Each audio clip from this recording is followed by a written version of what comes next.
Hi, I'm Maria Karanzik. Hello, I'm Mariona Baholi. We're going to show you how to make some pom-pom bows. We recently had an opportunity to make these for a Daily Herald Home and Garden feature front page, and we had a lot of fun doing it. A lot of fun doing it. So we're going to begin making our pom-pom bow. You can use any length of ribbon you have on hand. If you want to make an 8-inch bow, you'll need to have about 8 feet of ribbon. Just a good formula to keep in mind, an inch to a foot for the size bow that you'll be working with. To begin, you can just choose what length of tail you might want to have remaining at the end and begin forming the top of your loop at that point. Then you gather in the center and begin making a simple figure 8, continuing to grab in the middle with each loop that you form. The more loops you have, the fuller your ribbon will be. So if you get to the end and you realize that you didn't quite make small enough ribbons, just re-loop them again. When you get it to about the size that you are comfortable with, reserving another portion of equal length for the tail at the opposite end, take a segment that you've cut already on hand of the same ribbon in a shorter length, secure it in the middle with a simple knot. The wire helps hold it together.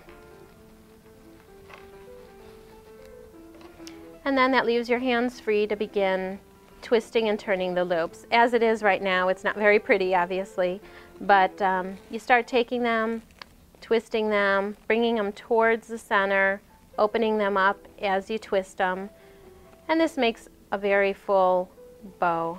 And with the ribbon and the wire, different textures of ribbon will give different looks to your bow. This is a medium-bodied ribbon, so it's not going to be as full as one that might have a heavier fabric to it. And then when you get to the ends, there's a couple ways you can finish off your bow. You can gather them together, line them up, and then just do a simple cut on an angle, keeping in mind that the wire on the edges can sometimes make it a little trickier to trim. And then you just end up with a nice angle to your bow.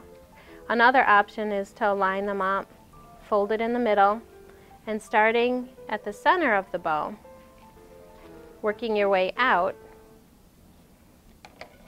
cut on an angle, and that will form a more decorative V shape.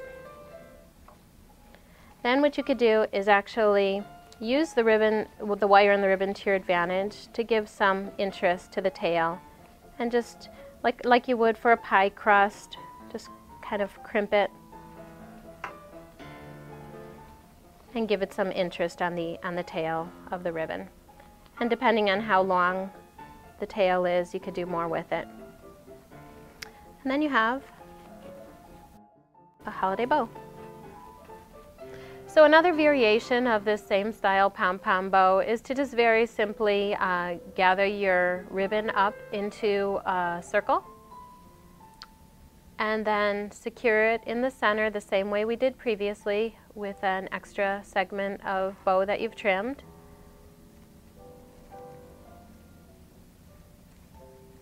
And again, just fluff out the wires towards the center and work with it to form the shape that you like. And there's another variation for another holiday bow. So hopefully we've helped you create bows that will help to decorate your holiday gifts.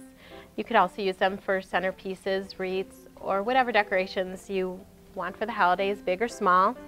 So from dailyherald.com to you, happy holidays.